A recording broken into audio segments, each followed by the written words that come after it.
Good evening, everybody, and welcome to another episode of Mariner of Spirit. I'm Greg, I'm your host, and tonight my guest may be a few minutes late, but we're going to go ahead and start on anyway.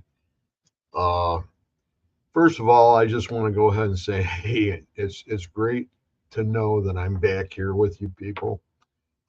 It's been Last weekend was a unbelievable trip. I went ahead and joined the the people that all belong to Wraith Hunters, Texas Wraith Hunters, and we all went to San Antonio, where Anthony Savalos lives, and we did some great investigations, and we had a great time. And before we start out, normally on a Friday night, or I would go ahead and I would mention the people that I support. And that's something that I think is really important because these people, everybody needs to know these people, okay, in the paranormal community. These people are people that have gone ahead and put a great deal of time and effort into making our platform good. And they're unselfish. They've gone out of their way to give their time and effort. And for that, I'm going to go ahead and mention number one, it's potographs, and not necessarily in this order. It depends on how you look at them. The first one is potographs, and it's with Tim Miley, and he's from up in Wisconsin. And quite a few years ago now, Tim lost his pup, and it was just him and his pup.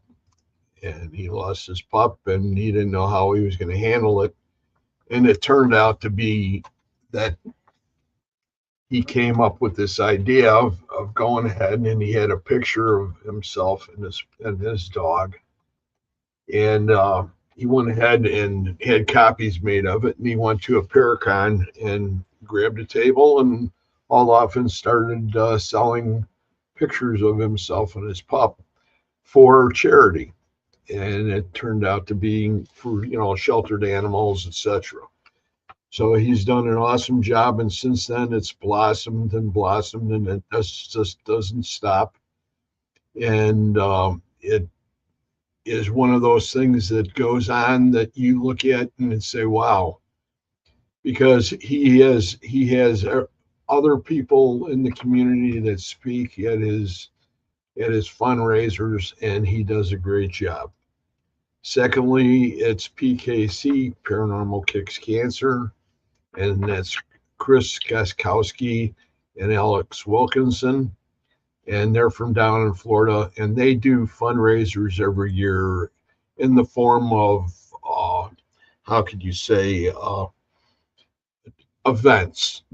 So they do a great job with those, and all their funding and everything that they gather up all go to excuse me, I was going to say Supernatural Link, all go to cancer research. And thirdly, it's the Jessica Petrie Foundation, and that's a foundation. It's a resource for expecting mothers pregnant with mental wellness. And that was created by her father after she passed, and that's Howard Petrie that we all know, this Parallax. So those are the three. Uh, it's amazing when you think about that part. Uh, on the only other thing that I would get ready to go ahead and mention is the fact that I guess I'm not going to mention the fact, but I'll mention a few of the authors that I really like, and the authors that we would go ahead and recommend for you people to go ahead and buy their books. We have Bruce Holiday, we have Ron Iacovetti, we have uh, uh, Lynn Monet. We have this is all by memory now, so this may be a little cloudy, if you know what I mean. Lynn Monet, and we have Rex Nielsen, who is just made the list, but he made the list a while ago, but now I think he's on book 3, if I'm not mistaken. And there's other ones too that I may not be mentioning, but they are all great authors. And Bruce Holiday is one of those people that stands out because all of the people that I mentioned that were in the paranormal community are all part of the ITC community, and that's part of what I do. So I love to support them because they're all friends of mine. So without further ado, I want to go ahead and bring on this amazing lady. Her name is Tina Cobb, and she's a eclectic fire witch, and she's an amazing lady, and she's a Yeah. medium. There she is. Did you lose your picture? Oh, I did not. There we go. Oh, Hi. okay. Hi. Great to have you, Tina. Thank It's you for having amazing. me on. I, it's one of those things that I was thinking of, and I know that you're a member of the Wraith Hunters, and you know Yes. that you're part of our team, and it was like it might not be a bad thing to do tonight would be to go ahead and bring you on and introduce you to everybody so they all know that you're part of the Texas Wraith Hunters. Well, I And appreciate that. it's I haven't talked to you a lot in person. When we have, it's usually about 4 or 5 words a piece, and they're good words. Okay, let me get that My straight. Bible's in And position now. Let and me. I'm just gonna, if you want to go ahead and give everybody, let everybody know about you right off the bat. I know there's a few things that I have written down, and Okay. two of them was ordained minister, and I know Interesting, that isn't it? it is. It's very interesting. That's awesome. Yeah, So if you want to go ahead and tell everybody about everything else, including the Firewatch part. sure. My name is Tina. I am the eclectic fire witch. So eclectic means a little bit of everything. So I don't always get fire witchery is my specialty, but lots of candle magic, lots of bonfires, fire, smoke, all those that entails. But I also I also do a lot with nature and herbalism. Um, just a little bit of everything. I am a medium, something I was born with, not just something that popped up all of a sudden. So I've been a medium my whole life. I have You got dogs. to guess. You got to guess there. Right. Yeah. They're yeah. So um I'm also an oracle and tarot card reader. I've been doing that for 30 years. So I'm also a clairvoyant. So I can see dead people. I can talk to dead people. Sometimes I can channel them. Well, not sometimes. I have the ability to channel them, but I'm also a healer. Not something that I really put out there too much, but this is a special podcast, so I will put that out there for your audience tonight. But and by healer, let me kind of explain what that means. I can see things going on in the body that you cannot see on the outside. For instance, I know that you have trouble with your neck, and I can tell that it's been inflamed the last few days a little bit there. But I can energetically scan the body, and I can see different colors, and I associate those different colors with what the issue might be. Wow. It's a part of intuition, I guess, and it's just one of those abilities that I don't like to put out there too much, because then people expect things from you. Right. And I know exactly what you're saying there. right, I can't cure. No. I can't cure cancer. I can't cure things. But smaller ailments, yeah, inflammations, things like that. When you were talking about the fire witch part, and you Yes, mentioned with fire, do you read the fire? I do. Not only do I read the fire, but I also read the smoke. So, for instance, with candle magic, the flame is very important to the entire working, because read, reading a flame is a lot like, it's fire scrying is I guess a better term. Some people look in the mirror, the black mirrors, and they can scry, and they see faces, and they see images, and I see those in flames. I also see those in smoke, and it also, the height or strength of the flame means something. If it's dancing, it means something. If it's crackling and making a lot of noise, that means something. Depending on which way it's bending or not bending, that means something. So Wow. there's a lot that goes into it, and that's just the candle magic part of it, because then there's reading the wax afterwards. That also means something. How do you go about? Well, that's a secret, probably, as Reading far as wax, not a secret, not at all. Um,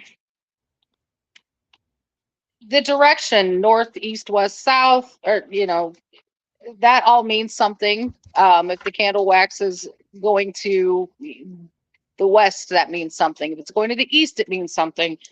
If it's going in all four directions, it means something. You can see images, faces, animals, symbols. Um, there's a lot of things you can see in candle wax. And I'm sure anybody that is a candle lover that has burned a candle that has dripped wax went, "Oh my gosh, that's so funny. That looks just like a heart." That means something. oh, that's awesome. The other weekend when we were down by Anthony, and on the way back, I sort of was dozing on the airplane for some ungodly reason.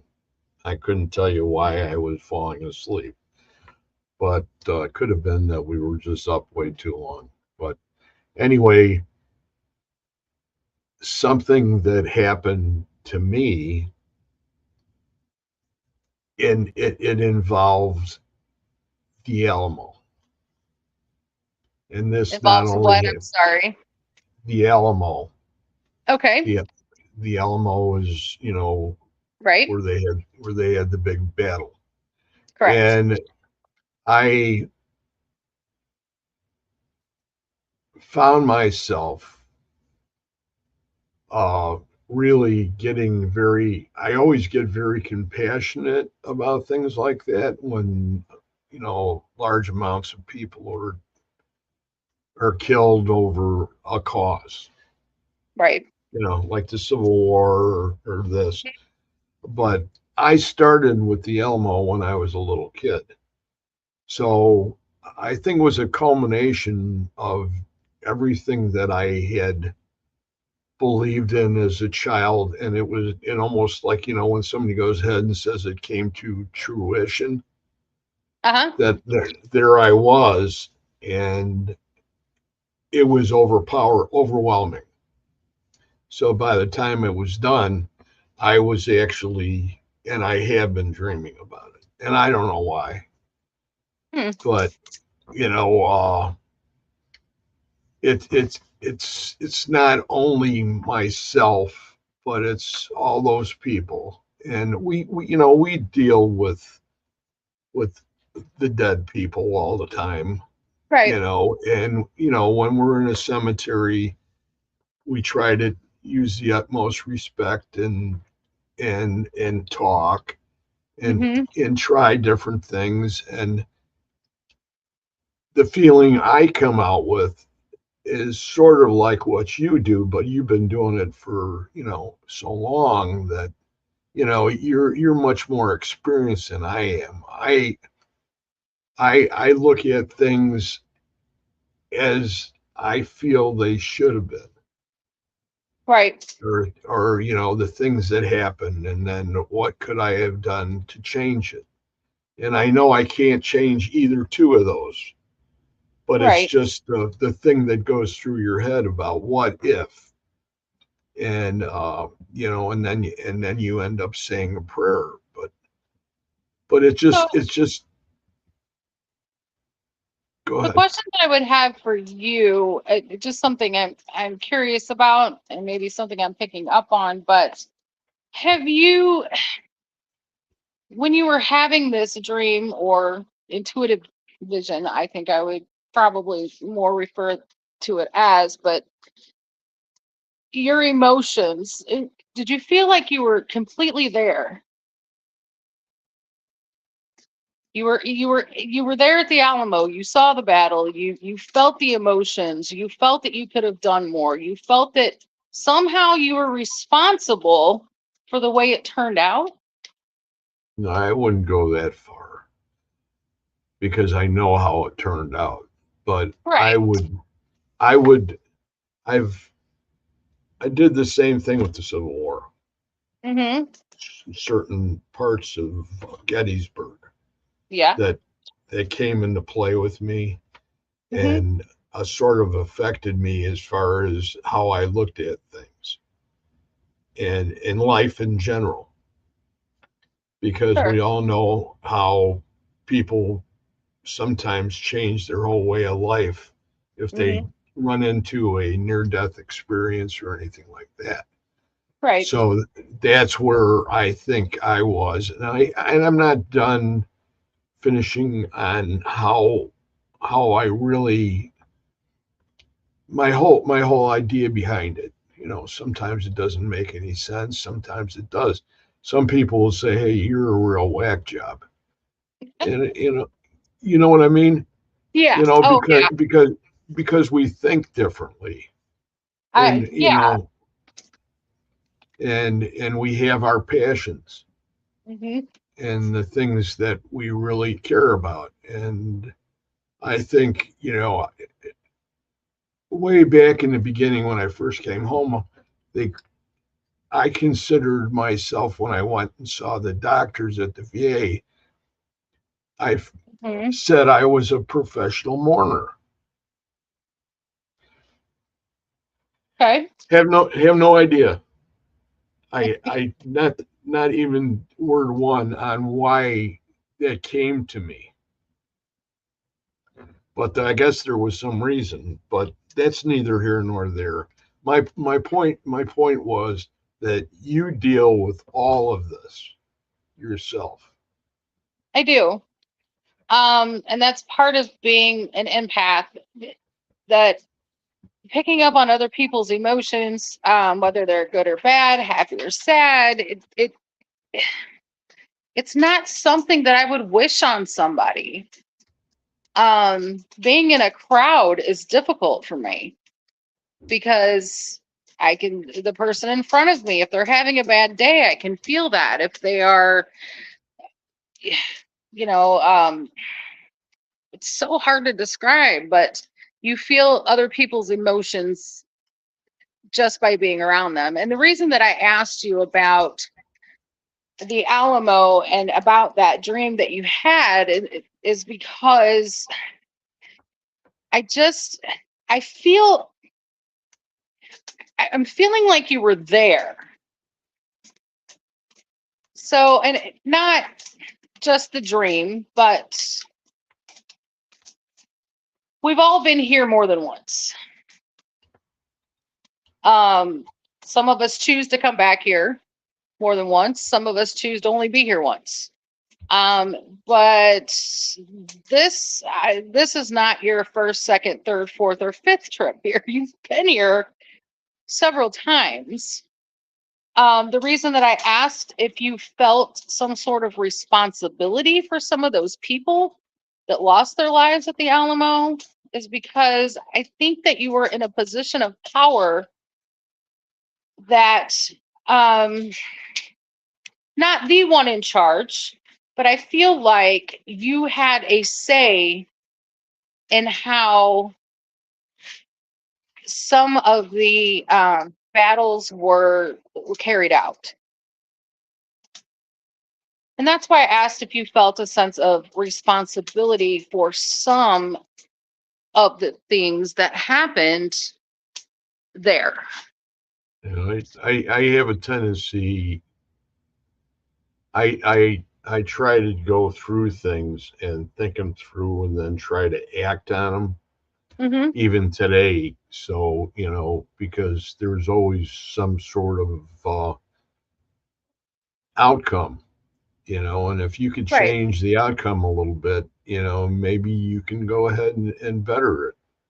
Right. And maybe I'm wishful thinking, and that's about it. But I understand what you're saying, because I have done quite a well, I've done 2 past life regressions, Okay. and I've done those with Dr. Chuck Kennedy. And you should add this to, you should add this as a third. Okay. Once you awaken that, sometimes you've opened a door. So things are going to come back that make sense, but don't make sense to you. And I know that that's such a blanket way of putting it, but um, what am I trying to say? I'm just trying to say that you are more empathic than you realize that you are. I've seen you channel some things. Your gift, as far as supernatural and connecting with the other side, is I've watched you fall asleep. That is how you connect through a dream state. I've seen you literally fall asleep. And there was full snoring, I believe, on this one uh, podcast we did. the Um, full snoring, is yes, that how is that there different than part snoring? it was full on. You were asleep. We had to call the missus and say, please go wake him up. Yes. Okay. But sensory deprivation is what I think you were doing at the time with the headphones, which is an interesting way to channel anything, which I it's one thing I have not done yet, but I am willing to try that. I would love to do that. But Okay. Okay. um Your name's just been written down.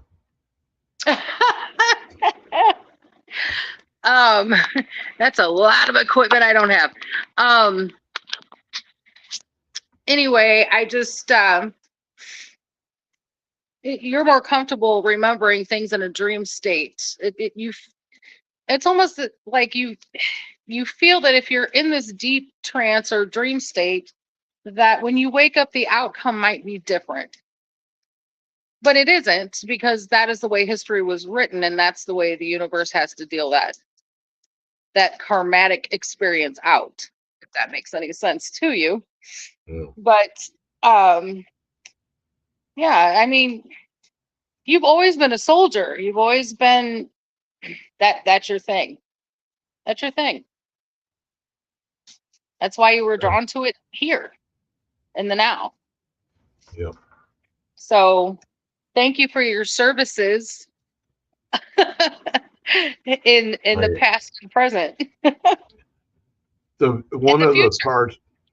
parts that really makes sense on this too is the fact that I can count on one hand the amount of times that I had anybody say, "Thank you for your service." That's sad. Okay.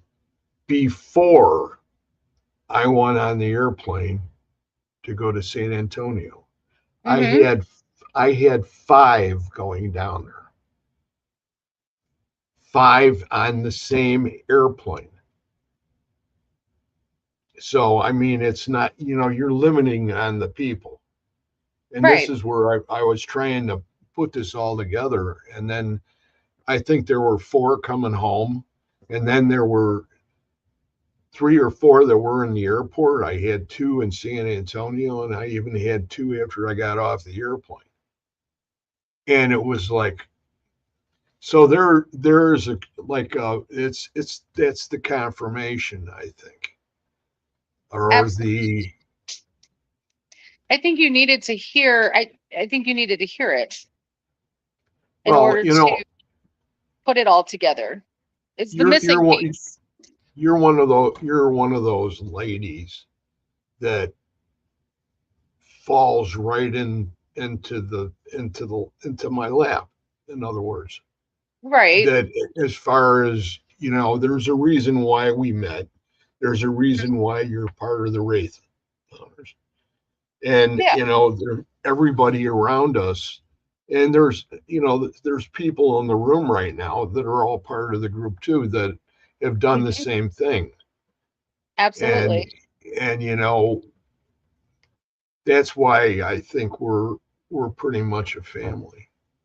I agree with We that. Yeah. Being a part of the wraith world and being a part of the huntresses, the wraiths huntresses, it is a family, and it's all about there is a loyalty there. There is a brotherhood, a sisterhood. It's unbelievable, and we're all connected for a reason. And I agree with you that there is no chance. Oh, it's just there is no coincidence, is what I'm trying to verbalize here, but the words won't come out of my face. oh But there's no coincidences that you're put together for a reason. You and I are friends for a reason, and the reason is not just because I harass you. So how does somebody like you harass somebody like me?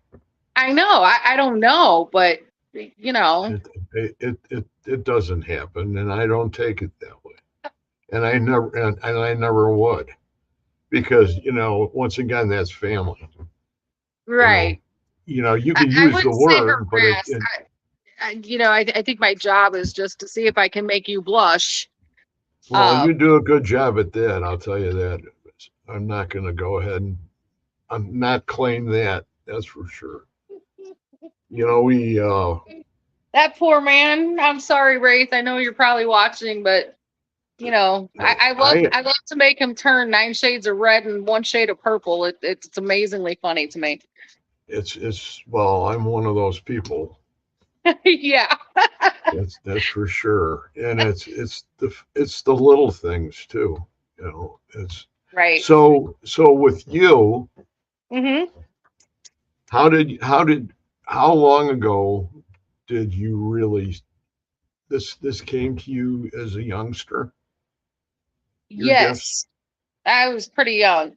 So, the house that I grew up in, I would always, there was always this man that always watched me sleep.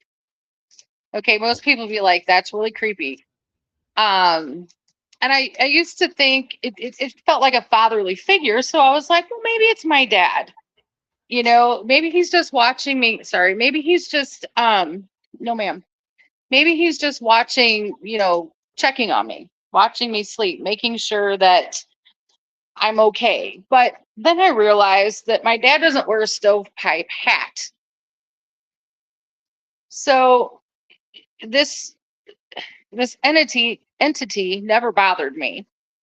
Tortured my brother though, that I found out years later, just tortured him and made his life a living hell while we lived in that house. So that's one of the first encounters that I'd had. I mean, and I could see the person, if you were standing in a dark room peeking around a corner, I could say, okay, that's Greg. I know that. I could see this man the same way as I am looking at you. So, but he was more of a shadow because it was dark and I was young. We're talking 6 years old. And but he never bothered me, but he tortured my brother. Years later, I find it out. It's been recent. Within the last 6 months, I found out that my brother saw the same thing and this man tortured him. So I'm like, why didn't you say anything? He goes, I thought I was crazy. Well, you are crazy, but that's besides the point. No, I saw him too, but he was nice to me. We lived in an old house, and and because of the age of the house, a lot of funeral services were held in the living rooms. Back then, there wasn't funeral homes. They just had them in the living rooms of the house, and the family came in and saw them, and, all that stuff. But so there was a lot of things in and out of the house that later on I realized my imaginary friends really aren't imaginary, but nobody else can see them but me. And When it's just, when you were like a teenager and yeah, you're still in this house, right? yes, Okay. yes, Would you be able to count them? yeah, oh yeah, no, yeah. At, at, Um, at one time, what was the biggest amount? at one time, so it depends on what. Now the basement, there were two things in the basement that were really bad that I didn't like. They were not good. Um, they were evil, and you could just, I don't know. I was really uncomfortable in the basement, so they were always there. The man was always there. Um, Later on, I'm gonna say later on, there was at least three more, two females and a child. So at one time, five different spirits just walking around. And so um when we had moved out of that house, the house that we moved in after that, I was probably 19. um an old man had passed away there. I didn't know who he was, didn't know his name, but I could tell you which room he was in because he never left it. And I didn't like going in there. I was like, no, kind of creepy. It's one of those things that you're like, if I tell anybody about this, I'm nuts. But, back then it wasn't, you just didn't talk about those things. Oh, like here in my house. Mm-hmm. I would not talk about what we're talking about right now Right. because they already know, not that they already know I'm crazy, So I mean, Yeah. they have taken me in feeling, I wouldn't say feeling sorry for me necessarily, but I'm one of those people that has issues. And a lot of it. Okay, here's a good question for you. And Okay. I know how you feel, and I know how you sense things. Now, Mhm. when I came home, they ended up putting me on, from the VA, they ended up putting me on certain medications to sort of suppress some of these thoughts, Mhm. feelings, etc. Right. Do you think that's right or wrong? It depends on the person. Knowing the things that you have seen, knowing the things that you have had to live through, the places you've had to live. Um, I believe that it was helpful for you for a little while, but I really feel that you were over medicated. Did you feel really lethargic and just kind of off kilter, I'm I'm zombified? I'm glad you have been the first one who's ever said that, and I have to agree with you. Okay. There has been definitely times Hmm. that I've sat and wondered myself. Now, I've been given these medications from professionals, Right. and you would figure that it would be, how can I say, they would be to the point. They would Right. not they would not just do a blanket. They see 10 guys in one day, and each one of those guys gets prescribed the same medications. In other Right. words, But not everybody has PTSD when they return.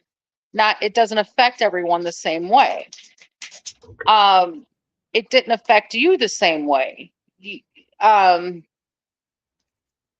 it didn't affect you the same way, and the reason that it did not is because you've already lived through it before. So your coping skills are a lot different than someone else who saw the things that they saw in Vietnam. Were you there? I just have I to was ask. in Vietnam, Thailand, yeah. You were there? Yeah. Okay.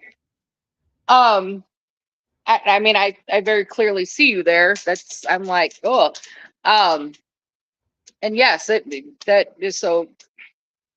Yeah. Um, we'll just keep. I'll just keep that under my hat. But you your coping mechanisms are not the same. It's like okay, so 10 people before you, before they saw you to debrief or um, I guess kind of how you doing since you got home? Are you having trouble adjusting? You're like, well, it's a little difficult. Oh, okay. Well, here's medication for you. Okay, I guess I should take this. I don't want to be one of those guys that has the flashbacks. I don't want to be one of the guys that you know can't stop remembering. But what they did was they turned you into a walking zombie. All you needed was to talk to someone. So for some people, yes, it was the right decision. For you, not so much. I feel like it just made you feel worse. You had no emotion. You just kind of sat. You were tired all the time, and you were just like going through the motions daily. But it was because you felt like a zombie all the time. Well, a lot of the medication that was given to me from my traumas Yeah. to sort of, put the kibosh on them. And it's I mean, did still, you now I don't want to get real personal. You don't have to answer this question at all, but did you ever vocalize that that you were struggling a little bit? no.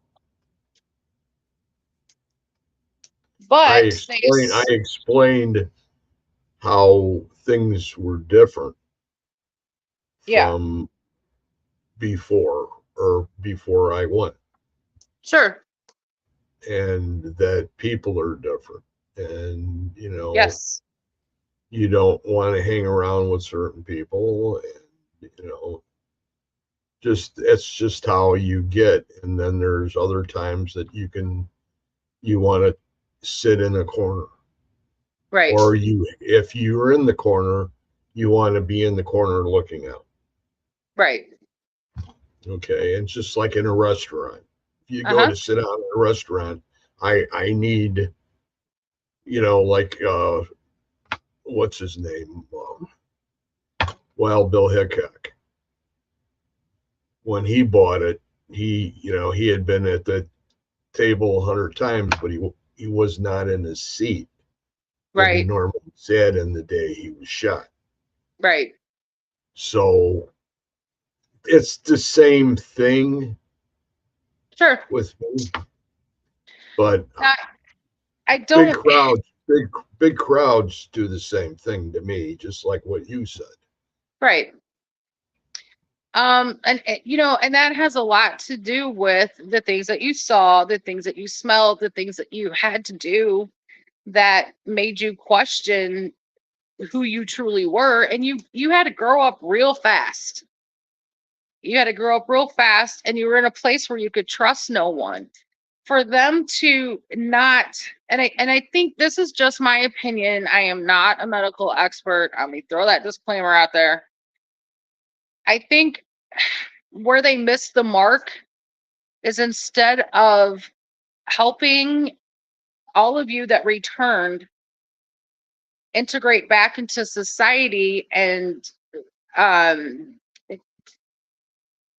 and get some sort of therapy without over medicating, that's where they went wrong. Why you can see a counselor, a psychiatrist, but they want to throw pills at you. And it's like it's like one of my favorite commercials. So the car breaks down. We'll throw some pills at it and see if it fixes it. Well, it's not going to fix it. The car's still broken. It just shuts it up for a minute. It distracts from the problem that is really, it distracts from what the problem truly is. So I think when a lot of the young men returned, especially ones without major injuries, and when they returned from Vietnam, I think them just saying, okay, this is what works for this person, so we're just going to give this to everybody to prevent this from happening. And it messed a lot of people up.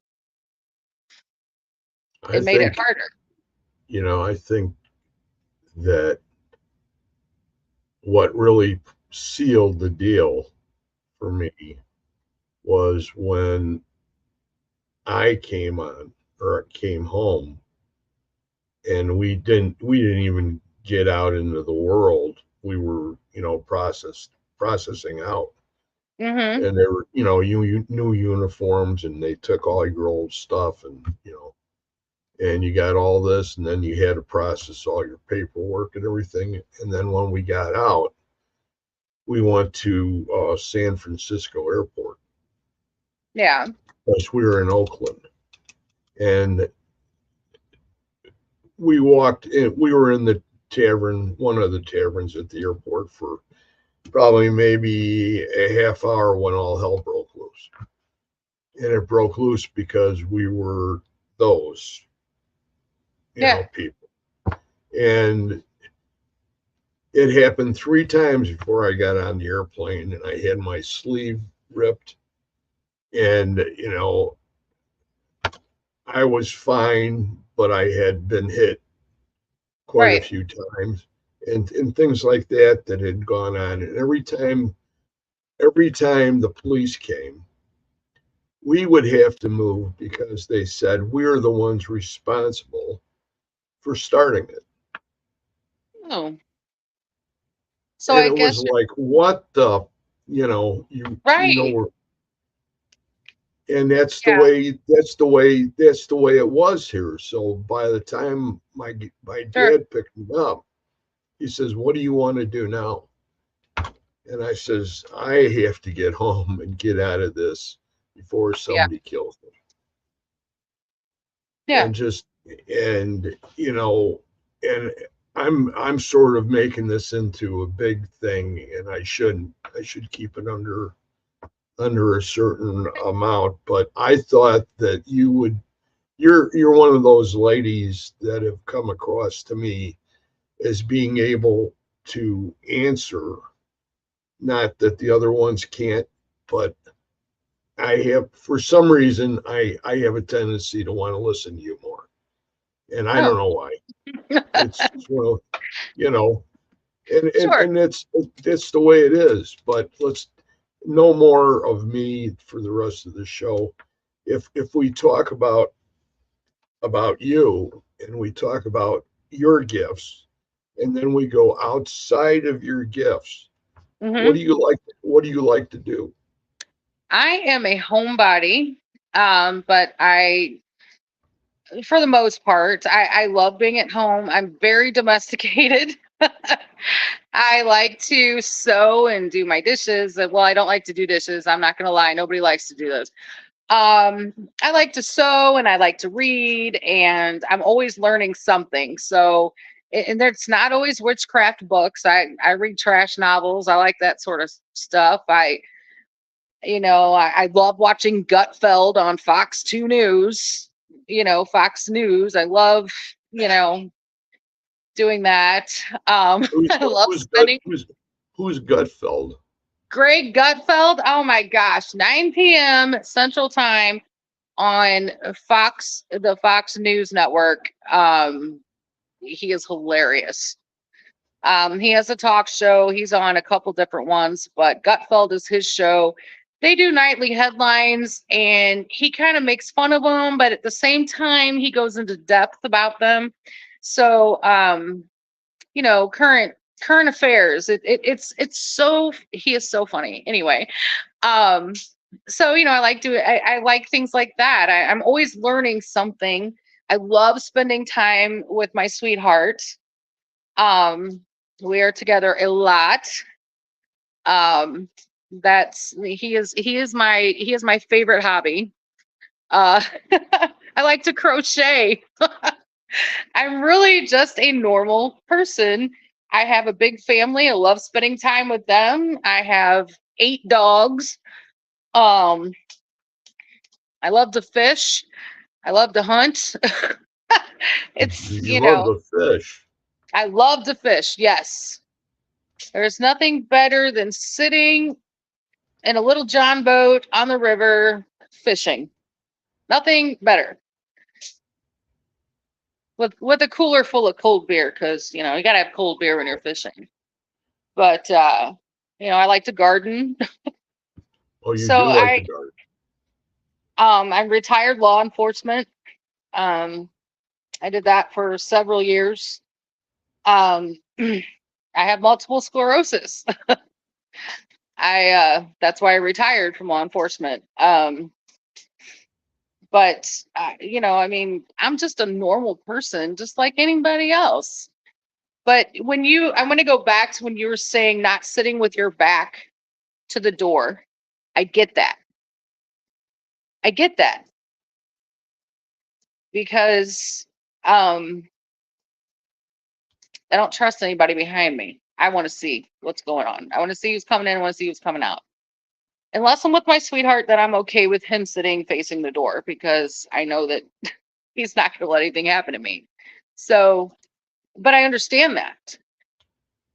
You came from a time when soldiers were hated, and you were blamed for starting the war, which it had nothing to do with you. That's where you were sent. And a lot of these young men were drafted and had no choice, and if you were lucky enough to come home, my opinion, you should have came home as heroes. But I can empathize with you because we're in a time now where law enforcement is hated, blamed for everything. Now, there are some bad ones, but those are the only ones that make the news. You don't see the good ones. You don't see the good ones that will pull a disabled person out of a burning house before the fire department gets there. You don't see the ones that threw themselves in front of somebody to prevent them from getting shot. You don't hear about those stories. So, military law enforcement have my utmost respect and will always have my utmost respect. It might not be a popular opinion, but I don't care. That's my opinion. When you mentioned gardening, what are your favorite crops? If you that I like to plant? Yeah. Green beans, tomatoes, cucumbers, squash, corn, asparagus, but it takes years to grow asparagus. So if you're not a patient person, don't even try. Because the first time they come up, they're not as great, but the second year, they're fantastic. Carrots, potatoes, you name it. If you can put it in a salad or fry it in a skillet, I like to plant it. What state are you from? I am from Missouri. That's right. You had told me that before. Yeah. It's okay. I apologize. A man of your age and wisdom and all that knowledge swirling around in your head, you're going to forget the little things. The little things. Like, did you put your pants on this morning? Is that what you're getting at? Right. Yeah. I do believe there was a podcast once where like, wait, is Greg wearing pants? Yes. And I think the answer was no. I'll keep my camera up here. So okay. I think we got you out of bed for that one. It's great as far as the gardening is concerned, because I've been doing it forever too, since I came home. Oh, have you? See, I find it therapeutic, don't you? Well, I did until my back has been and my neck. So I have issues. I have to, if I'm not down on my knees. So what we did is we have raised beds. Yes, I was going to say, do you have See, I have to do raised bed gardening myself, and that's fantastic. You can turn anything into a raised bed. You can make it as high as you want it and as big as you want it and just grow whatever you want. But my crop of choice for the last probably 20 years now is garlic. Now, see, I've never tried to grow that. Never even thought about it. But you know what? This year, I think you and I are going to be talking about that. You give me some pointers because we love garlic here. You have to buy stock. Right. To start it off. And they go into the ground in October. Okay. And they overwinter. And mine are all up now. I probably got maybe 75 or 80 plants. Oh, that's amazing. But I used to have a lot. I used to have over 100. Do you know how medicinal garlic is? I mean, so many things. Antiviral, antibacterial, honey is the same way, antiviral, antibacterial. Garlic is also an anti-inflammatory. So is turmeric. Um, the golden milk recipe, you add turmeric into the milk until it's gold and you heat it and then you drink it, and it's so anti-inflammatory. That might be good for your back. But That's interesting. yeah, this year I would love to plant some herbs, lavender and some chamomile and rosemary, things like that. I use a lot of fresh herbs. I like to use fresh herbs in cooking. But Mama has done most of it. All we did together was we had to change the soil yeah, because when we started them up last year, we used potting mix, uh-huh. Yeah. and there weren't enough Nutrients, yeah. nutrients in the potting mix, so we didn't end up with the only thing we had last year pretty much was garlic. Now I'll tell you, it sounds like garlic's kind of easy to grow, so I'm gonna have to pick your brain about that when it gets closer to time. But uh oh, fertilizers. Coffee grounds are great fertilizers. But the best one is either rabbit poo or horse poop. Amazing fertilizers because of the nutrients in it. So if you can get yourself some from a nearby horse farm or a nearby rabbit breeder, it makes an amazing fertilizer. I've been using chicken manure. That works too, yeah. Or the more organic, the best. Or the more organic, the better it is. But yeah, I mean, and it depends on what the chickens eat, what the horses eat. But yeah, Chickens eat anything. yes, they do, including their own eggs. But you don't want to get them started on that because then you won't have any for yourself. But So how are you looking at the next couple of years? Are there certain things that you like to attain during those uh, years? You have any yeah, goals?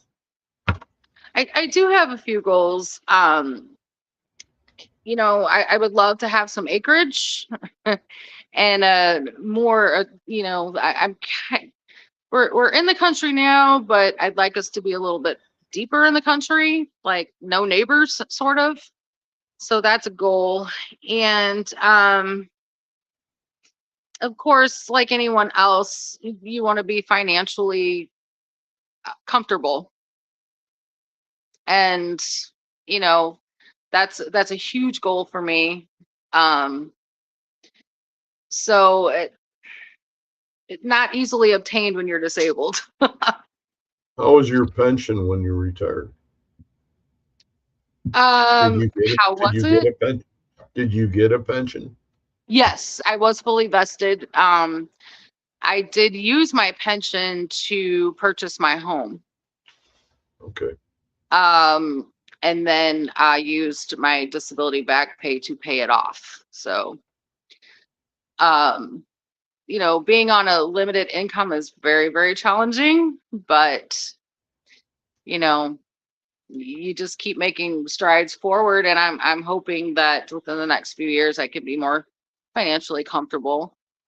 Um, you know, we'll get there. What are your favorite TV shows? My favorite TV shows. Oh my gosh. Now you're going to make me sound like you're typical.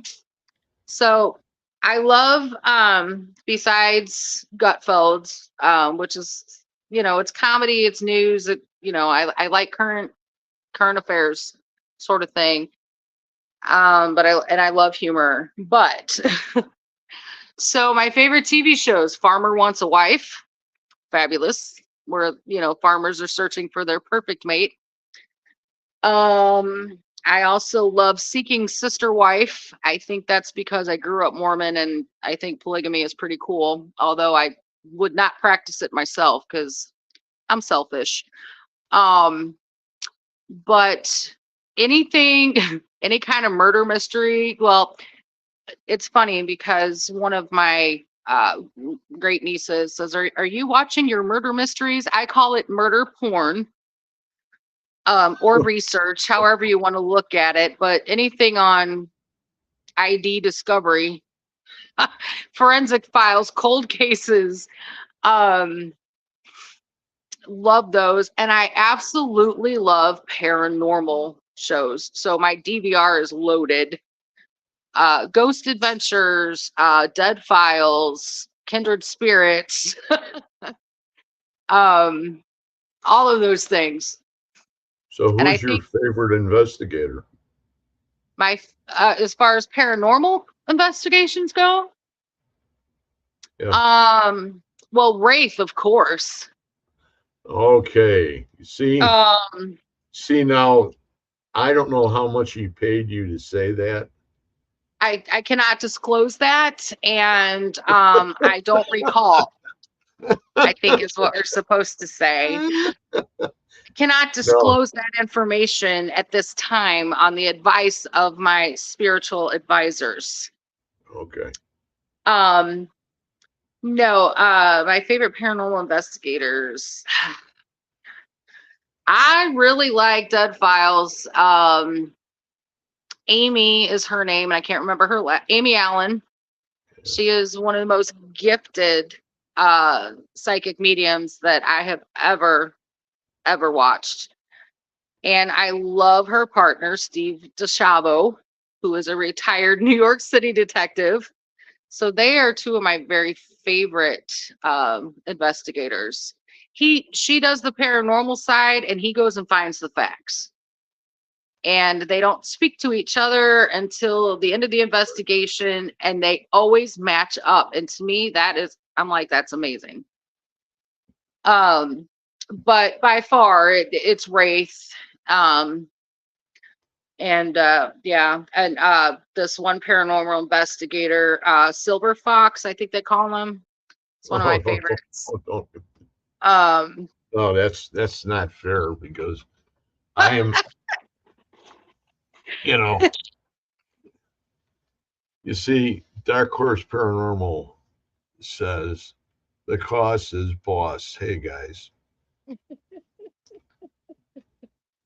I can't I can't believe that. see the comments. I don't know why I don't Oh, you have can't. let's see. You don't have any comments? Oh no, I can see them now. I have to click it. You know, I didn't, this is a new phone, and Yeah. I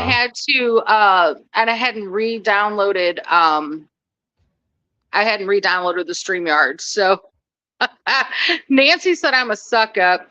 Yeah, Amy and Steve are fantastic, and Kindred Spirits, I do love them too. And I forget their names. Oh, Amy Burney is one, and yeah, the I Adam think is his name. and Adam is that Amy, Adam Burney, I think it's Amy and Adam. Yeah, right? they're from Kindred Spirits. And Kimmy loves gardening, of course. And Dark Horse, I know, Kos is the boss, right? Don't Well, tell that's Ray. Dark Horses, right? That's Chris Carr and Kristen Johnson. Yeah. They're And from up let's see. Connecticut, or it could be Rhode Island. If I say the wrong one, he's going to kill me. But Oh, Nancy said, when you guys came back, you were blamed for losing and it was bullshit. How do you take that? How do you take that when you gave so much? You know, I agree with her. You know, people are just going to be, people are not nice. I mean, that's all there is to it. And you gotta surround yourself with people in the same situation right. and And you people know, that understand. And I keep my circle small, and right, there's a reason for that. There's a reason for that. Not everybody that, no. you I know, love you know, people. I'm very social, but there's only a few that are close. That's just You know, me. when you go ahead and say you look at me and you know that my partner's Reggie Randall, it's like, how does that happen? Seriously. Reggie, And Reggie has grown on me to the point where he is my brother. And I don't mind admitting it.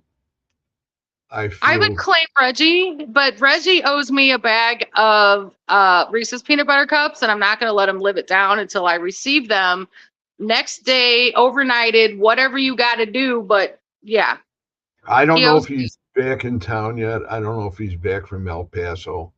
I don't care what his excuse is. He still owes me. Yep. So, Reggie, if you are listening to this, where are my Reese's peanut butter cups? um, he did such an awesome job out there in El Paso, or Oh, excuse yeah. San Antonio, I that would, it was a great. We couldn't have had anybody take us around any better than Wraith. oh, yeah. And I mean, he knows everybody. He knows where to go. Hmm. And Right. you're at the That's, Alamo. It's he's three in his o'clock, element. and the only people there are the sentries or the sheriffs, Yeah. because they have sheriffs all around the plaza, Oh, of course. and every one of them's got a bigger gun than the other guy. Well, that's Okay. how you know. That's how you know who's been there the longest. Because the rookies always carried the big guns because they're like, oh, and the ones Well, that have been there forever carried the little ones. They're like, bullet's a bullet, man. well, Doesn't I matter when I it would comes out. I would agree with you, except for one fact, and that's because that's Texas. Right. Well, yeah. So in Texas, I guess whoever has the biggest gun gets the right of way. Then they get to shoot Yeah. first. I guess. I don't know. So I want to thank you for being on. Thanks for having me. And I one of my other goals I want to add real quick is I would love to get to Texas and be able to see my brother Wraith and my beautiful friend Mel and meet all of you guys. And Yeah, Melanie was a supreme hostess. oh, absolutely. I bet she is a I, phenomenal cook. we got we got a meal, and that's because we don't operate on normal business hours. Right, right, So we're coming in at 6 o'clock in the morning, 7 o'clock in the right. morning, and there's pictures. If you look through the pictures now, they have pictures of me where I'm fully clothed and I'm laying on the bed and I'm out like a light. And then there's Reggie. He was out too. And it's like, I didn't expect that. And Wraith is like, guys, wake up. We got to go to this one place. he Oh my but he gosh, does go to he's sleep, dude. he's Please. all day, all night. It's Anthony. I Right. don't understand, but He it's is a been one of a kind. And for some reason, the moment that I connected with him, I was like, this is my brother. And for some reason, I just feel like I have to protect that man. Don't ask why. I don't know. he needs But protection. yeah, he gets, yes, I'm always daily, I send him protection because I'm like, oh my gosh. He's always He's like, I'm going to sticking. go I learned a long time ago when he says he's going to do something good, don't say, no, that's a bad idea, because then it makes him want to do it more. I'm just like, okay, let me know when you're there. Well, some of those places we were at was, even had my apprehension up. Oh, I'm sure. They get my apprehension, and I'm just watching on a screen going, oh, okay. You He know, wears me out. He wears me out. we walked into one cemetery that was ancient. Uh-huh. It had people were buried in there in 1800. Yeah, he brought one home with him, but I'll let him tell you about that. Well, I think he already did. But that Oh yeah. that one, Hi, that's Shelby. that's where he went ahead and he said, quote, be careful where you step because you may fall through. Uh-huh. Wow. That's when Okay. you hold on to his jacket, you hold on to his belt loop and say, well, then you're going with me. Okay. He's up there. I'm doing my own thing. Reggie's doing his own thing, and we're walking along. And Chrissy was with us. That's Reggie's wife, Uh-huh. and it was like, fall through what? uh You don't want to know. Okay, you just yeah, don't want to know. you don't want to fall through some of those time zones that I know what he's talking about. If it's yeah, was it the did he take you to the forest or was it the den? We were all over. Yeah, the We were the forest. forest, the den. We were at the bunker. Yeah. Uh, the bunkers where I saw Reggie, and Reggie was probably 30 feet out from me. And I was working with Lurker, and all of a sudden, and this is almost dark. Yeah. The only real light is produced by his camera. Right.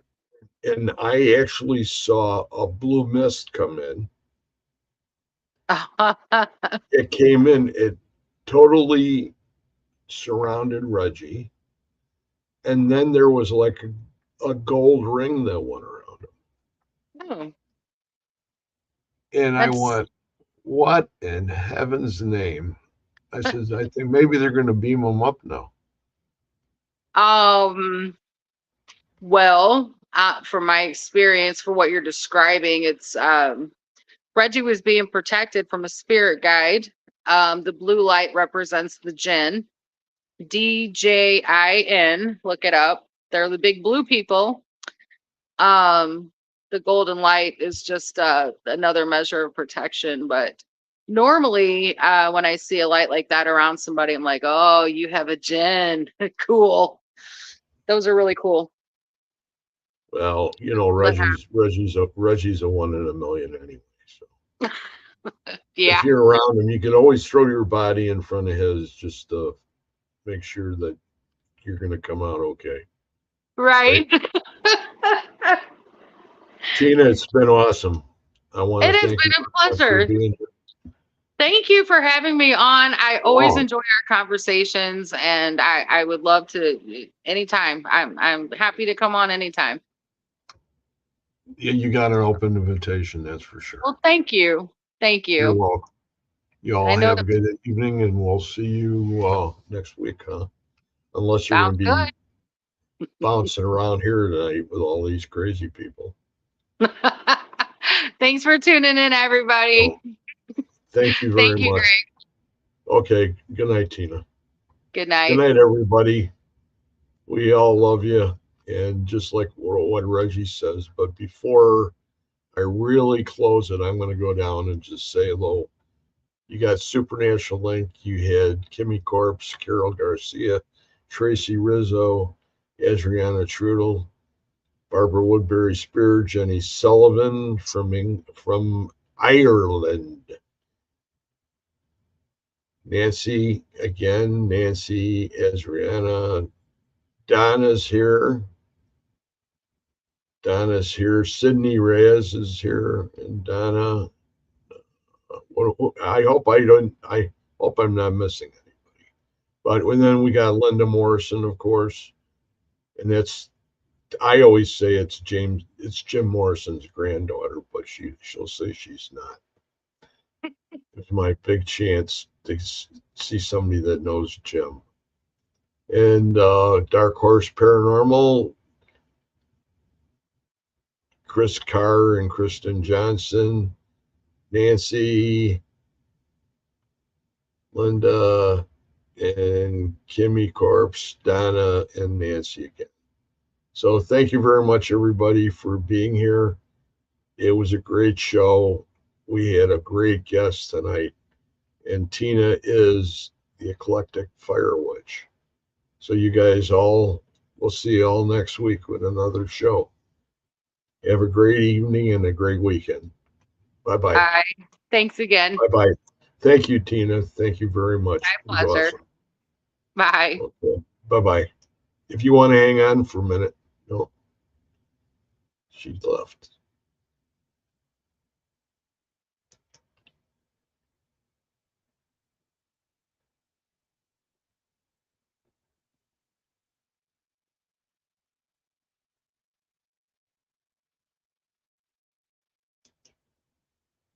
Why isn't this going?